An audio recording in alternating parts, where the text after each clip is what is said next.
तर एक मोठी बातमी आहे। हैदराबाद गॅझेटनुसार बंजारा समाजाला एसटी प्रवर्गातून आरक्षण देण्याच्या मागणीसाठी जालन्यात उपोषण सुरू झालेलं आहे। आंदोलक विजय चव्हाण यांनी थेट झाडावरती चढून आमरणाला सुरुवात केली आहे। उपोषणकर्त्याला आमरण उपोषणासाठी पोलिसांनी परवानगी नाकारली, त्यामुळे थेट झाडावरती चढून आंदोलन सुरू केलं। दरम्यान बंजारा समाजाच्या मागण्यांसाठी दखल न घेतल्यास येणाऱ्या निवडणुकीमध्ये महायुतीला धडा शिकवणार असा थेट इशारा बंजारा बांधवांनी दिलेला आहे।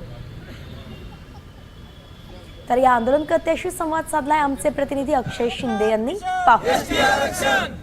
हैदराबाद गॅझेटनुसार बंजारा समाजाला एसटी प्रवर्गातून आरक्षण मिळण्याच्या मागणीसाठी जालन्यात एका बंजारा बांधवानं हे शोले स्टाईल आंदोलन या ठिकाणी सुरू केलेलं आहे। खरं तर झाडावरती बाज बांधून या बांधवाचं या ठिकाणी आंदोलन सुरू आहे। जवळपास आम्ही मागच्या 45 वर्षापासून आमचा आदिवासी आरक्षणासाठी लढा चालू आहे। त्याच माध्यमातून महाराष्ट्रामध्ये मागच्या 15 तारखेपासून जालन्यामध्ये असं भव्यदिव्य आदिवासीची सवलती लागू व्हायला पाहिजे म्हणून मोर्चा काढला गेला। महाराष्ट्रामध्ये आतापर्यंत 55 मोर्चे झालेत, तरीही शासन आणि प्रशासन कोणत्याही प्रकारची दखल घेत नाही।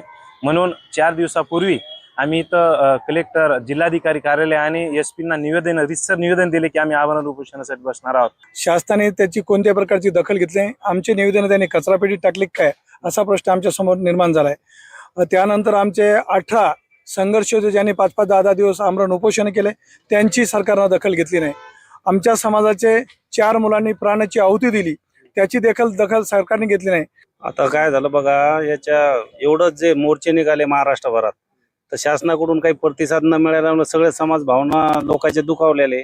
त्या माध्यमातून विजू भाऊनी निर्णय घेतला की बाबा आपल्याला जालन्यामध्ये उपोषणाला बसून जोपर्यंत हा प्रश्न मार्गी लागत नाही तोपर्यंत मी उपोषण करतो। अक्षय शिंदे, साम टीव्ही न्यूज, जालना।